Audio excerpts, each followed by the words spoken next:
Desde Alaska hasta la Patagonia, entérate de todo lo que pasa en nuestra América. Bien, y estamos en la segunda parte de nuestro programa. Aprovechamos para saludar a toda nuestra gente querida que nos acompaña en distintas partes de nuestro mundo, comenzando con Radio Cumbre 101.9 FM desde el estado Barinas en Venezuela, saliendo, ya ustedes lo conocen, por señal digital.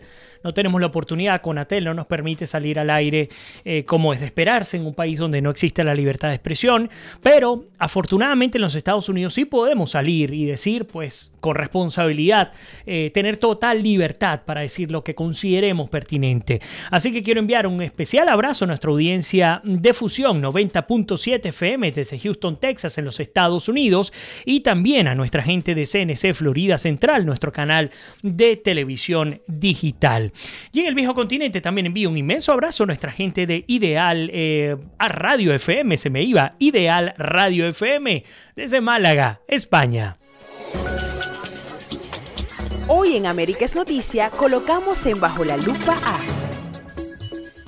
El fuego lo devoró todo en el Museo Nacional de Río de Janeiro en cuestión de horas. Una tragedia nacional en Brasil sobre la que muchos ya venían advirtiendo por el triste estado de abandono en el que se encontraba la emblemática institución. La duda no era si podía pasar algo así, sino cuándo iba a pasar. Esto lo lamentó Walter Neves, el antropólogo conocido como el padre de Lucía, por haber descrito el que se considera, escúchenlo bien, el fósil humano más antiguo de América de 11.000 años, una de las joyas del museo. El cráneo de Lucía desapareció junto con la colección de momias egipcias más importante de Latinoamérica, el trono del monarca del antiguo reino africano de Dahomey, objetos rituales de indígenas brasileños, los diarios de la emperatriz Leopoldina, o el esqueleto del primer dinosaurio expuesto en un museo de Brasil que fascinó a generaciones enteras de cariocas. La lista de tesoros del museo, iniciando con la colección privada de la familia real de Portugal, es interminable. Cuando no era una gotera, era una mancha de humedad, unos cables asomándose peligrosamente tras una pared o una plaga de termitas. Últimamente, visitar el Museo Nacional de Río de Janeiro quizás era pues el más importante de Brasil, era encontrarse con un panorama general de decadencia. Las voces que alertaban que lo peor estaba por llegar no se equivocaron. El domingo, las llamas devoraron todo el interior del edificio. 20 millones de objetos, buena parte de la historia de Brasil, quedaron reducidos a cenizas. No hubo heridos porque el museo estaba cerrado cuando empezó el incendio. De momento, se desconocen las causas, pero todo apunta a que ha sido un cortocircuito. Desde sus más de 120 salas, ahora solo queda la fachada. Su interior es una montaña de escombros de donde los bomberos apenas han logrado sacar un puñado de bustos y vasijas. Al parecer, uno de los pocos supervivientes es Bendigo, un meteorito de 5 toneladas encontrado en el siglo XVIII que daba la bienvenida a los visitantes. Hoy casualmente tuve la oportunidad de ver una fotografía del meteorito, deteriorado por supuesto, pero al fin y al cabo aún allí, pues que al ser de hierro macizo resistió las altas temperaturas. El Mundo de España, uno de los periódicos más prestigiosos de nuestra habla hispana, dice o lo intertitula una total irresponsabilidad. El abandono empeoró en los últimos años. ¿Y quieren que les cuente algo? De los 6 candidatos que se están postulando a las elecciones de este 7 de octubre, ni uno incluyó la cultura dentro de sus planes de gestión. Siguen dejando, para mí, los 2 elementos más importantes del desarrollo humano. La educación, que sí la incluyen, pero como demagogia, y la cultura, que usualmente las llegan a disminuir, a menospreciar a tal punto el que las unen. Educación y cultura dentro de un mismo ministerio, dentro de un mismo plan, pues no. Son tan grandes, tan fuertes, que deberían tener su espacio cuidado y sin más del que puede ser en términos de defensa militar y de otros gastos superfluos, por supuesto. Al igual que la cultura. Bueno, la desgracia de este domingo, 2 de septiembre, ha activado a los candidatos brasileños y ahora todo el mundo ha comenzado a hablar, a un mes de las elecciones, de la inversión necesaria que hay que hacer en cultura. Por supuesto, no estoy responsabilizándolos de ser ellos los causantes, los culpables de lo que está ocurriendo aquí. Pero la clase política es la responsable. No solamente depende del director de turno o del vigilante. No, es la clase política la que sigue con los ojos vendados sin darse cuenta que el más profundo daño que se le puede hacer a una sociedad es destruir la cultura y destruir la educación. La educación, y esto lo recuerdo siempre en mi querida Universidad Católica cuando me tocó dirigir la escuela de comunicación, decíamos, y voy a parafrasear, entre la investigación y la educación, es el vector fundamental que dinamiza a una sociedad. O sea, sin la educación, sin la investigación, sin la cultura, el desarrollo intelectual, lo que realmente tiene valor y le da valor a un país, que no es un salto, que no es una mina de cobre o pues hierro, es el capital humano. Y ese capital humano ha dejado herencia a lo largo de este tiempo, como la herencia que se destruyó en un abrir y cerrar de ojos en el Museo de Río de Janeiro. Mucho dolor para los que amamos la cultura. Con mucho o poco conocimiento, no importa. Para los que amamos la historia, la cultura, la educación, la evolución de nuestros pueblos y nos fascinan cómo hemos avanzado a lo largo de siglos, que ocurran este tipo de cosas. Son propias de vivir un luto en nuestros países. Ya todo eso está perdido. Seguramente la mayoría estaría digitalizada. Espero que sea así. Pero se ha perdido algo que debería estar, como el Museo del Louvre, como el Museo del Prado o el Reina Sofía, que son museos que tienen las condiciones necesarias para controlar el acervo histórico, cultural de la raza humana, o los smithsonianos de acá de Estados Unidos. Pero nos falta. Y nuevamente las costuras de nuestros países en desarrollo nos pasan factura. Y seguimos siendo nosotros los ciudadanos corresponsables también con la clase política. Porque nosotros tenemos que reclamar también el justo espacio para nuestros espacios, para nuestros museos, para nuestros sistemas musicales, por ejemplo, lo que ocurre con las sinfónicas de nuestro continente, de nuestros niños también. Entonces vemos con muchísimo dolor lo que ha ocurrido en Brasil este fin de semana y las implicaciones, no solamente en términos de dinero, sabemos que son millones de dólares, decenas de millones de dólares que se desaparecen, pero eso no es lo importante. Lo importante es la cultura y la historia que se han esfumado por la irresponsabilidad, por la negligencia de quienes tienen el poder político para conservarla. Independientemente que usted vaya o no, le guste o no un museo, o le guste o no hablar de cultura, no importa, señor o señora. Eso es invaluable. Esa es parte de la evolución de su humanidad, la que sus nietos, la que sus bisnietos y tataranietos verán o deberían ver, porque los de Río de Janeiro pues se van a perder esa oportunidad. Y no solamente una pérdida para Brasil, una pérdida para el mundo. Cada vez que un museo cae en este tipo de desgracias, es una pérdida para el mundo. Pero bueno, a ver, bien complicado el hablar de ese tipo de cosas, pero bueno, Karina Gómez le doy la bienvenida, dice acá en Estados Unidos cuando una persona ha sido juzgada y convicta pierde el derecho a ir a elecciones. Magali dice que pérdida de línea de la historia, lamentable sin duda. Mari Carmen Pineda dice, claro, mientras más inculta y mal educada la gente, más fácil de manipular. Rafael Santelis también un abrazo. Rafael Ernesto Bates dice, gran pérdida. Mario también está por ahí con nosotros, mi gran colega y amigo argentino.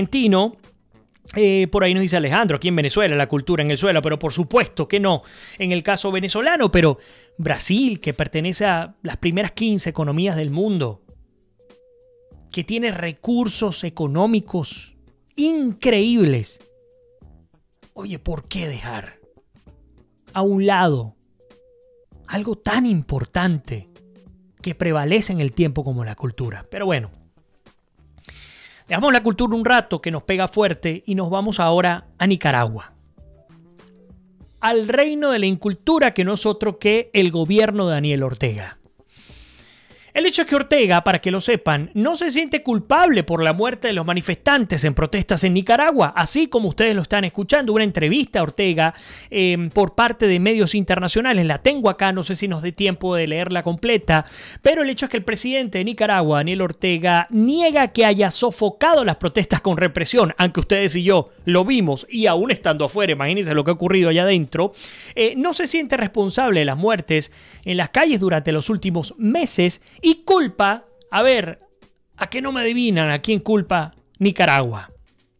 Culpa a los Estados Unidos y al narcotráfico de financiar, apoyar y armar a grupos violentos. En una entrevista con la agencia de noticias EFE, Managua, el líder del Frente Sandinista de Liberación Nacional y presidente del país, califica de golpe criminal las protestas que, en su opinión, forman parte de un plan para sacarle del gobierno. Diferentes organismos internacionales han cifrado en más de 400, yo creo que ya pasamos los 500 hace rato, el 18 de abril comenzaron estas protestas y no cesan, el número de muertos en esas protestas y organizaciones pro derechos humanos han sido expulsadas del país para denunciar la represión. Esas denuncias se completan con las de personalidades como el escritor nicaragüense Sergio Ramírez, último premio Cervantes y ex vicepresidente de Ortega en un gobierno sandinista, quien habló de fuerzas sociales y paramilitares armadas con fusiles de guerra que actúan en conjunto en contra de una población desarmada. Él sabe que está poniendo a trabajar su capacidad como cuentista. Él es un gran cuentista y está haciendo un cuento macabro realmente de lo que es una tragedia que vive su pueblo. Está mintiendo, le responde a Daniel Ortega. Es alarmante cuando nos toca, por ejemplo, leer las notas. Dice que no tienen presos políticos, que los que están detenidos por crímenes contra el pueblo. Ustedes recordarán esa frase común en la que el chavismo en Venezuela dice: nosotros no tenemos presos políticos, tenemos políticos presos. Y algo que me alarmó es lo siguiente. Y les recuerdo, veo que nos están escribiendo, vayan escribiéndonos por parte, porque no puedo cuando le quiero dar para ver el comentario completo, no sé si a ustedes les pasa, díganme si les está pasando, le doy y sencillamente me aparecen son las caritas y no puedo leer completo. Estoy refiriéndome a los que están conectados en vivo a través del Facebook Live. Nos dice Beatriz: viví en Sao Paulo durante el fin de Figueredo, Lula era sindicalista y se lanzaba diputado, hasta ahí te puedo leer. Gali Matías dice: aquí en Venezuela ya ni saben qué es cultura, lo confunden con pintar cuadros de Chávez o cosas así. Flor de Petit también nos saluda, bienvenida Flor a tu casa. Mónica dice que bueno, Elenita, buenísimo el programa, no sé qué colocó Elena por allí un poco más arriba. Ahora, pero fíjense algo que no sé si decir me alarmó, porque era algo de esperarse, pero mi productora cuando me envió el guión, siempre, ella está desde Argentina y me envía el guión todos los días. Y cuando me siento a revisar, ella me coloca fuentes adicionales para consultar. La prensa de Nicaragua, que es uno de los medios más fuertes del país, entré en su portal web y lo primero que me consigo es una nota de la Sociedad Interamericana de Prensa. Estamos hablando de los muertos en Nicaragua desde el 18 de abril. Pero yo tengo que sacar y tengo que leer esta carta de la Sociedad Interamericana de Prensa, sociedad además a la cual pertenezco, y titula Alarma en Nicaragua. La prensa independiente bajo asedio. Me permito leerles esta nota, está caliente, como les comento, acaba de ser publicada en este medio nicaragüense. En Nicaragua, las libertades y derechos esenciales son vulnerados como consecuencia de una campaña de agresión sistemática, continua y creciente por parte del gobierno del presidente Daniel Ortega. Esto se da en el contexto de un periodo de represión que ha dejado más de 400 muertos y 2.500 heridos desde el inicio de las movilizaciones ciudadanas de abril pasado. En Nicaragua están en juego la vida, la seguridad personal, la libre expresión, la opinión y reunión. Nadie puede quedar indiferente ante esta situación. Nosotros tampoco lo podemos hacer. Por eso traemos esta nota de la Sociedad Interamericana de Prensa. En esta etapa de violencia y crisis institucional, los periodistas y medios de comunicación independientes, así como los ciudadanos críticos al gobierno, son un objetivo gubernamental y de los grupos paramilitares que actúan protegidos por el Estado, como lo han documentado organismos internacionales de alta solvencia y credibilidad, entre ellos, por supuesto, Amnistía Internacional. Dentro de las víctimas se cuentan los periodistas nicaragüenses que asumen grandes riesgos para informar en este clima de violencia y caos y que por esta razón son amenazados, son agredidos, son detenidos, difamados y son objeto de ataques físicos que devienen lamentándolo mucho muerte. Nos solidarizamos con la prensa independiente.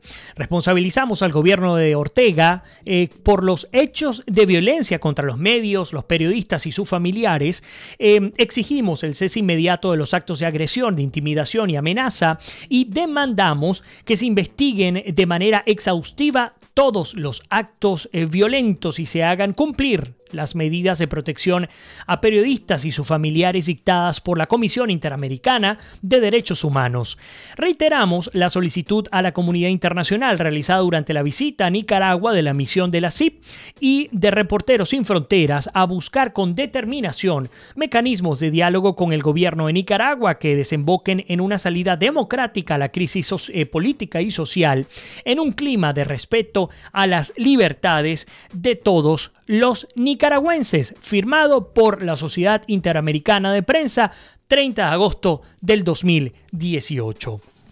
Por ahí nos dice Magali Uzcategui, el mismo guión, del delincuente venezolano.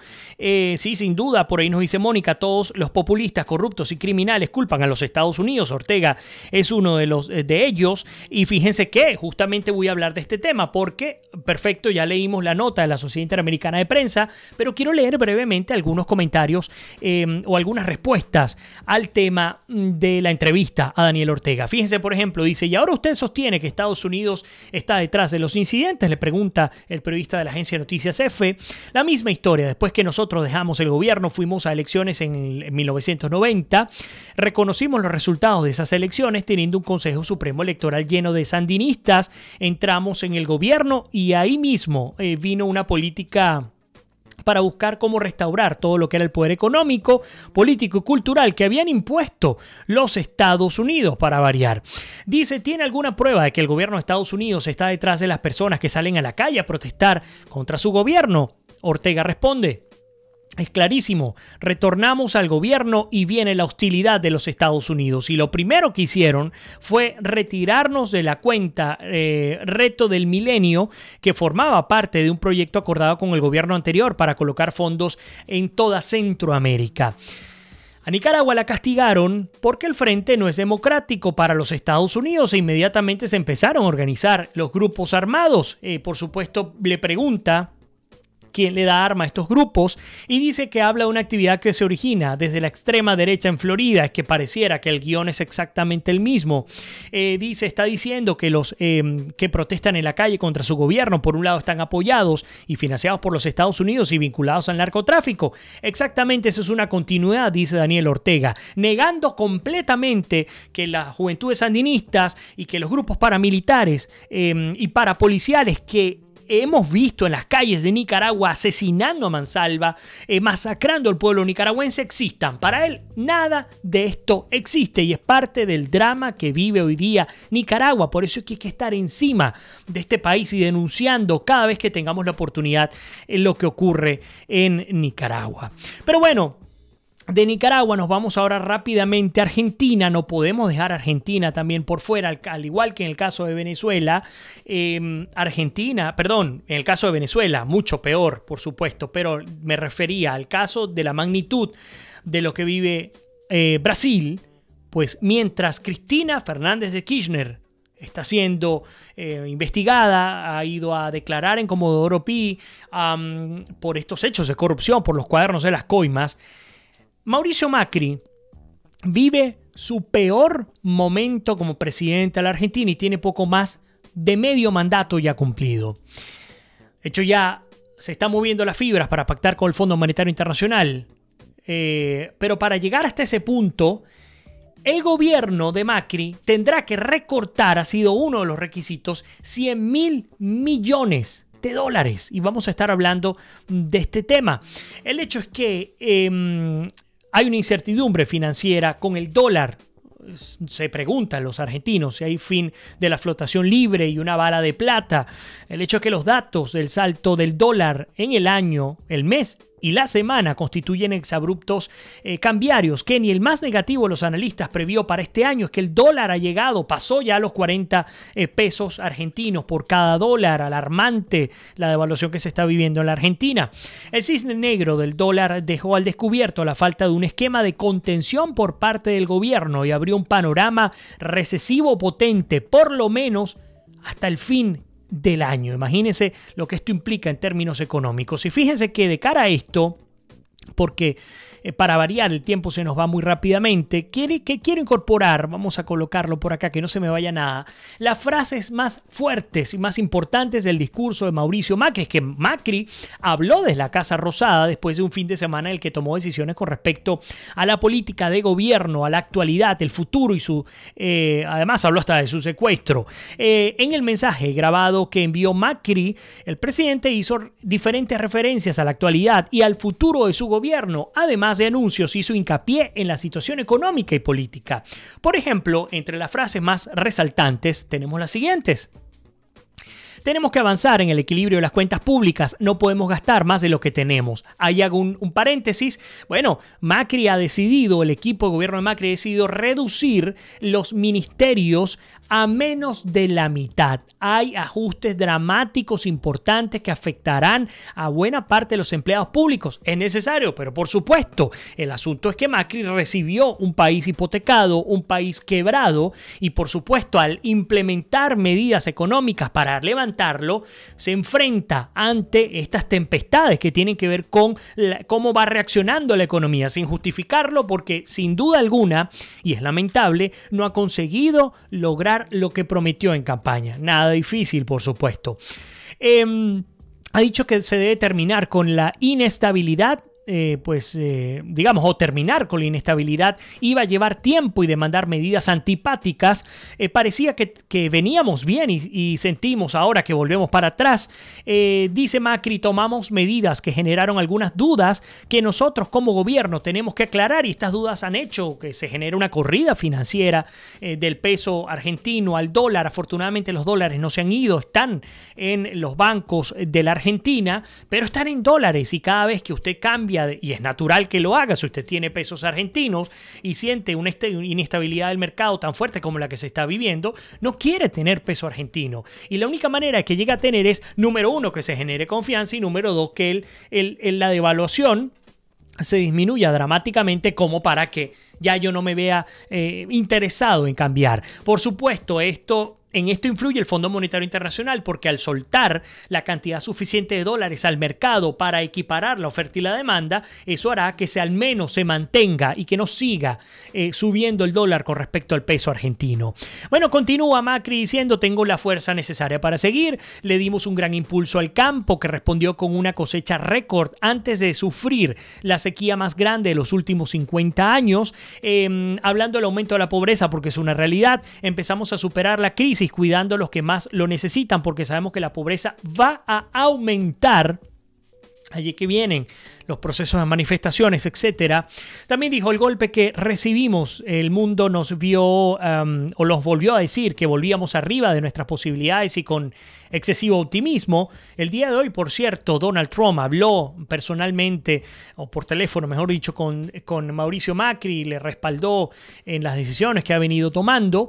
Las personas también que reciben la AU van a recibir también un refuerzo en septiembre y en diciembre. Vamos a reforzar precios cuidados, con especial foco en la canasta básica. También hablando del Fondo Monetario Internacional, dijo que lograron un apoyo inédito con el fondo. Hasta que la Argentina no tenga un presupuesto propio, dice Macri, vamos a estar expuestos a cualquier crisis externa. Llamamos al Fondo Monetario Internacional y entendió la situación. Hoy viaja un equipo para allá, ha dicho Mauricio Macri. También comentó que después de 2 años y unos meses la situación cambió por cuestiones que están fuera del control. Hablando de los conflictos salariales, hizo esta pregunta al aire. ¿Quién puede pensar que no quiero pagarles a los profesores universitarios lo que piden? Hablando de la oposición, tengo la fuerza necesaria para seguir contra los predicadores del miedo. Estamos hartos de un pasado que no puede volver. Eso es una gran coincidencia y estamos de acuerdo. Y cierra diciendo, hablando del escándalo de los cuadernos, el cual genera más dudas sobre la capacidad de nuestro país. Bueno, retratado este recorrido informativo, pudimos cubrir buena parte, no todo, pero buena parte de lo que teníamos prometido para el día de hoy. Nos toca ya hacer nuestro punto final en América es Noticia. Como siempre, agradecerles por habernos acompañado, por haber compartido el programa y sobre todo por haber compartido sus comentarios que tanto valoramos a través de América es Noticia. Mañana les espero. Estamos todos los días de la semana, 6 de la tarde, hora del este en los Estados Unidos. A los que se conectan por primera vez en nuestro Facebook Live, les invito, váyanse donde está mi nombre, Vladimir Kislinger, guión América es Noticia. Síganos y denle like a la página. De esa manera les llegará el reporte en vivo, pues cuando estamos ya al aire todos los días. Acompáñenme a descubrir lo que ocurre en nuestro continente americano. Así que, como siempre les digo, que Dios me los bendiga. Se les quiere, se me cuidan y nos despedimos. Será hasta mañana.